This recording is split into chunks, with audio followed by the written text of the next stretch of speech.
This is Michelle Emmons with the Willamette River Festival, and I'm coming to you live from Alton Baker Park. We're here at the Canoe Canal, the start of our Great Paddlecross Challenge, and we are going to do a little bit of a tutorial today, giving you a beginner's guide to paddle sports.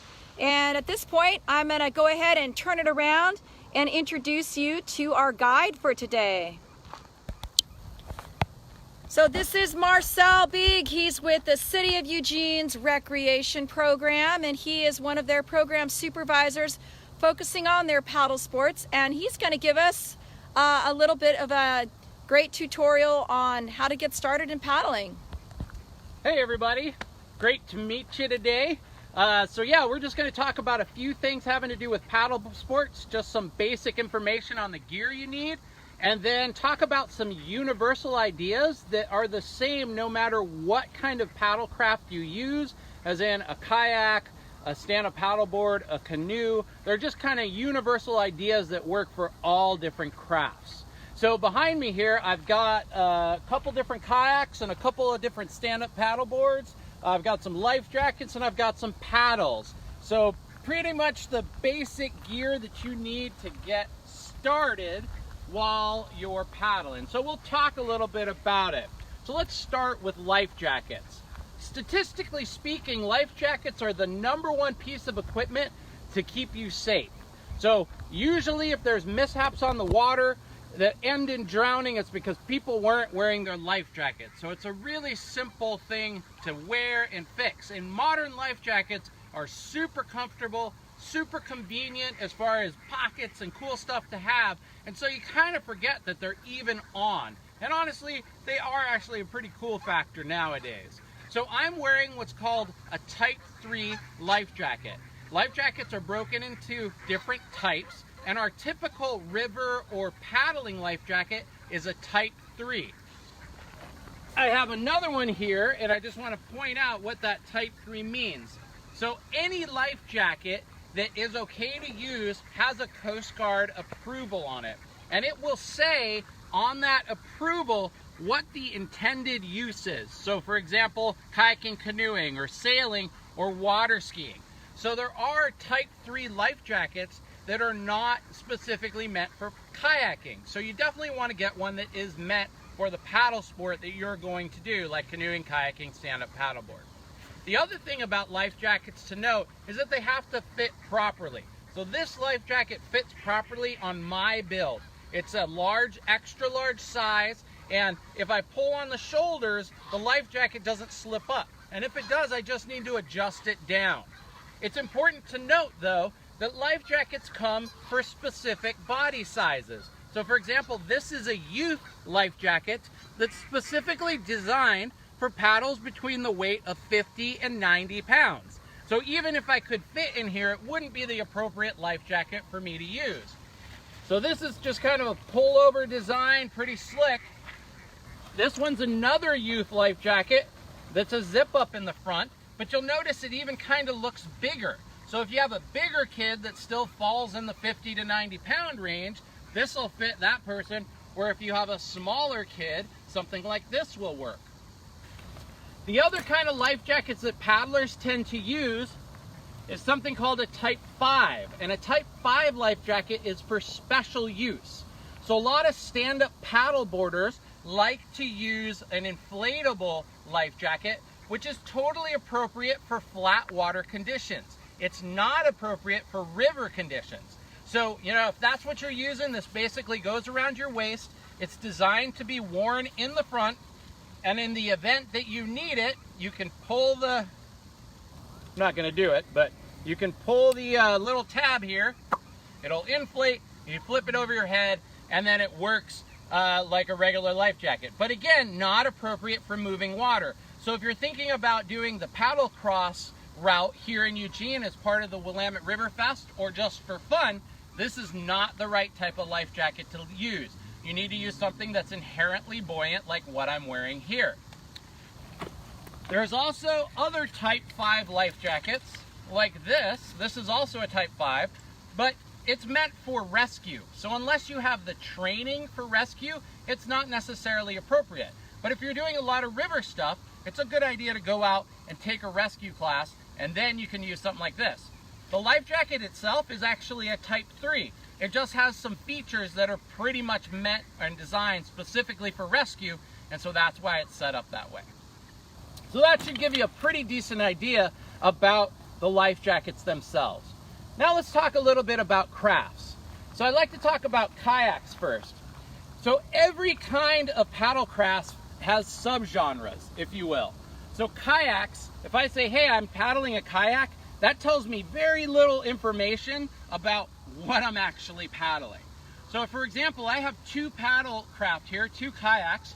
One is a recreational touring kayak, or a short sea kayak, if you will, and it works excellent for the paddlecross race because it's fast enough to go upstream, but short enough to have the maneuverability to get down the river.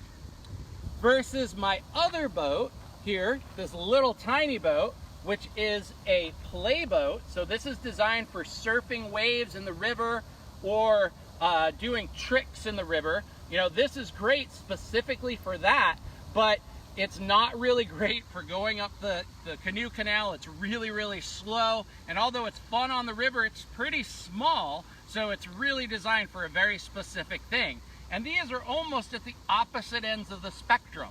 A play boat versus a sea kayak, as far away from the spectrum as you can get. But for the paddlecross route, this is an awesome option, something a little bit longer that still has the maneuverability. Let's look at the SUPs that we have here, the stand-up paddle boards. Same thing here. If I say I like to SUP, that's a very small amount of information that I'm actually giving you, because there's tons of different subgenres of stand-up paddleboarding. So my board here, this yellow board, this is a touring board.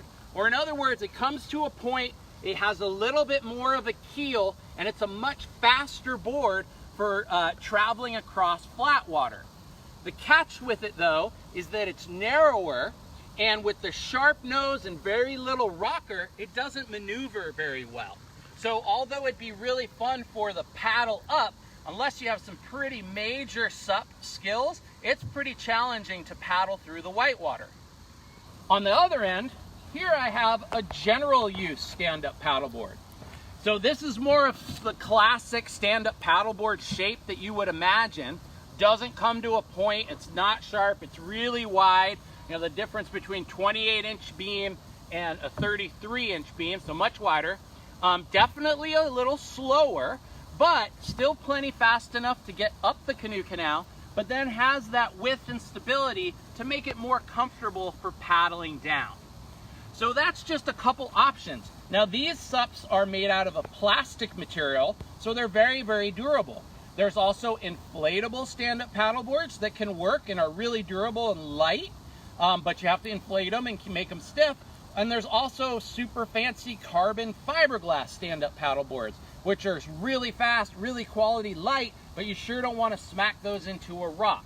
So maybe not the right option for the paddle cross section. With stand-up paddleboards, we often think about using something called a leash. Now, a leash like this is what's called a coiled leash, is designed to connect to the back of the board, and then it's typically worn on our calf or our ankle. Now that is only meant for flat water conditions or ocean surf. And in ocean surf, we actually wouldn't use a coiled leash, we would use a straight leash because this bounces back in the surf. So for the paddling in flat water, this is a great option. If we get into rivers though, this is a complete no-no. We might use a coiled leash, but it needs to be connected to something called a quick release system. So I would take this, hook it into this yellow strap, and in the event that I needed to get out of it, I would pull this tab and the strap would come flying right out. So it's a quick release system, and that's the only system that's appropriate for using in the river. So a coiled leash that's connected to a quick release torso system. So not an ankle, not calf at all. Very, very dangerous. So yeah, that's just a couple things about leashes. For the most part, if you're going to be doing the race, I actually recommend not using a leash unless you're very, very familiar with a quick release system. Not having leash is just a fine, safer option that you have out there. I also have a couple paddles here. Those are going to be specific for the craft. So for example, here's a stand-up paddleboard paddle, obviously very long. Here's a kayak touring paddle, which is specifically meant for a boat this size and my build. And then I have a whitewater kayak paddle, which you'll notice is significantly shorter because it's designed for that smaller boat and it can move through the water much quicker. So you really need to get the paddle that's appropriate for the equipment that you're using. So now let's talk about some universal facts here. So the first one is, no matter what kind of paddling you're doing, when we're holding our paddle, we want to have our arms wide enough to make a 90-degree angle with our elbows. So you'll notice it's a 90-degree here. So I'm not paddling like this, really narrow. I'm not paddling way out here. At about a 90-degree angle. That's a good starting point. And it doesn't matter if I'm using a SUP paddle or if I'm using a kayak paddle. It's the same thing. 90 degrees is about our starting point for width. This is the optimal width that we can get the most power out of our stroke, but also is efficient enough that we can do it for a long time. So that's where we get that width from for us. And obviously that's going to be very specific for each person. The other thing that's universal about paddling is what's called the position of power, all right? So I always want to maintain something called the position of power. And what that is that my paddle needs to basically be centered on my torso. So that means if I want to get my paddle blade out to the, or behind me, in order to do that, I need to rotate my body to get that paddle blade. I don't want to reach back because that no longer keeps my shoulder in a position of power. So we're always thinking about rotating our torsos to get the paddle to where we want to go. And that's how we make that power strong. The other thing is, no matter if you're on a stand-up paddleboard or a kayak or a canoe, the idea is that we're transferring the force we create on our paddle blade through the shaft, through our arms, through our body, and into our feet or lower body to drive the paddle craft. So that means if I'm standing on a stand-up paddleboard, I really want to make sure that I'm anchored on that board. So really gripping with my toes in a good athletic position. So when I do a stroke, all that power transfers through my body and into the board. If I'm kayaking, same thing. I want to fit properly in that boat so that when I do a stroke, I move forward or backwards or whatever I'm trying to do. The last part that we like to think about is what we call power in direction and power in rotation. So if I have a vertical paddle shaft, and I'm doing a stroke, that stroke in a vertical plane gives me power in direction. If I do a stroke and my paddle is very horizontal, so something like a sweep, I create power in rotation. And that doesn't matter if I'm on a kayak or a stand-up paddleboard. So why don't I hop out and I'll show you a few so you have an idea of what I mean. I'm just going to jump on the regular orange stand-up paddleboard really quick so you can kind of see what I'm talking about.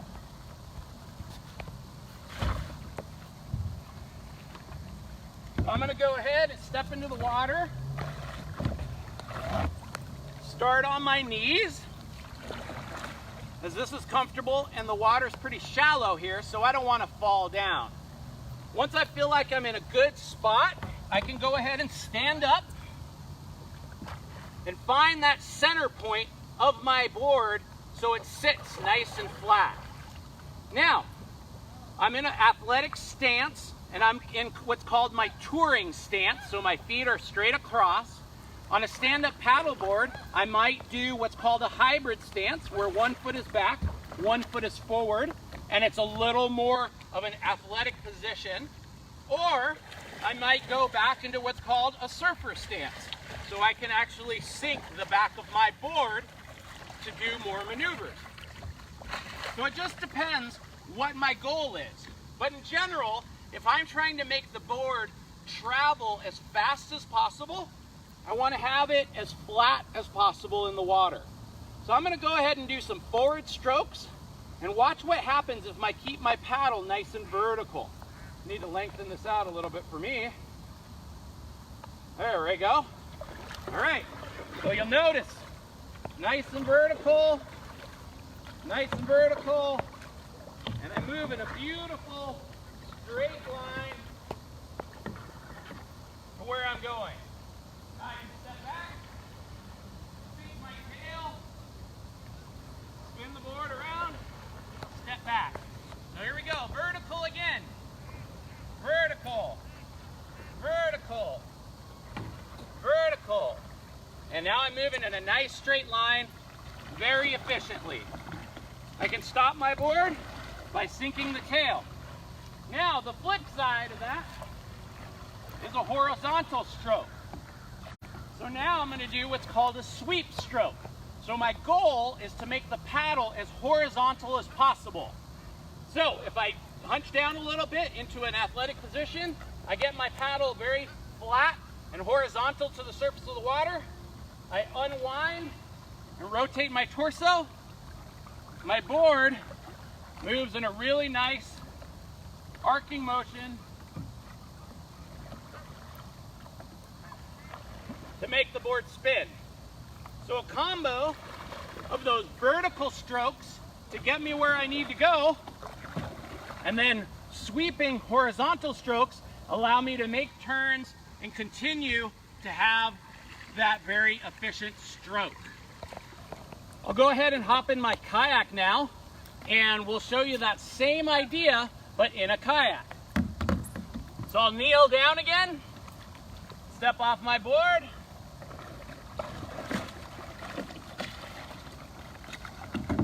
bring the paddle up, or bring the board up. Let me hop into my little touring boat.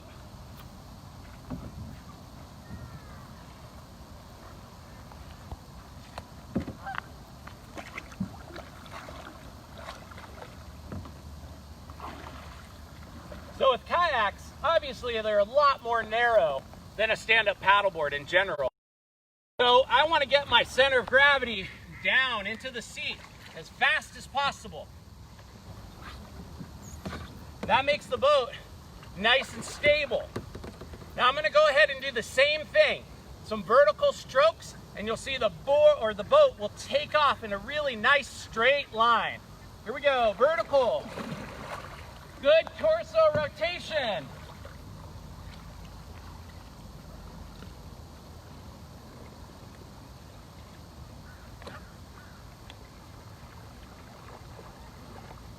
Now to turn, if I do horizontal strokes, I turn. Here we go, vertical again. Nice core rotation.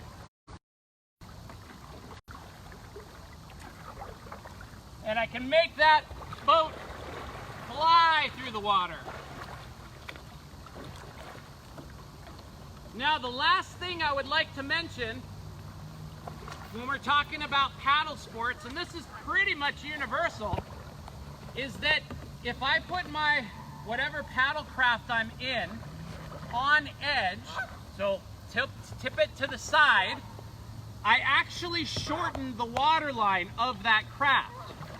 So, as I mentioned before, we want to maintain a position of power, and in order to do that, we're running everything from our core. So I'm wiggling my boat with my lower body, but you'll notice my upper body is staying really nice and straight. I can do the same thing on a SUP, using my lower body and my feet and my legs to rock the SUP, but keeping my upper body nice and straight.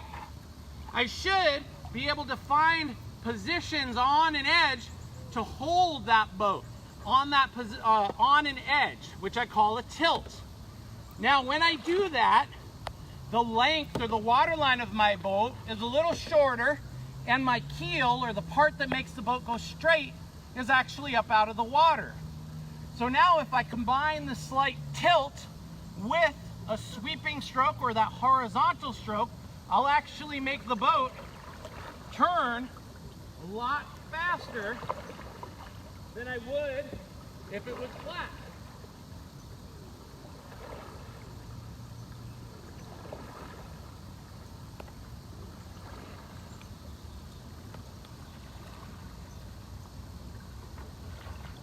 And just like that, I'm able to turn the boat around in a circle using those horizontal strokes, which are power in rotation. With the SUP, it's the same idea. I can lay that boat or board slightly on a tilt, it shortens the water line a little bit, and it spins faster. The cool thing about a stand-up paddleboard though too, is that I can also shorten the water line by stepping back on the board, picking up the nose and sinking the tail. That shrinks the water line and makes the board spin a lot faster. So that's just a few important key points that we need to think about when we're going out and paddling. And if we're doing the canoe, the paddle cross route or the race for Willamette River Fest, some of these techniques will allow you to paddle longer, will allow you to paddle faster, and allow you to paddle more efficiently. So it's really something fun to practice, and you'll get that much more comfortable with your boat or board. So thanks so much for tuning in. I really appreciate it. Thank you so much, Marcel, for giving us this wonderful beginner's paddling tutorial. And thanks to all of you for tuning in to Willamette River Festival. Be sure to check back. We'll have some live feeds later this evening on a paddle cross that a bunch of folks are getting together to go do tonight. And tomorrow we'll have some live feeds from the Mulchapalooza. Thank you again, and we look forward to seeing you guys all on the river.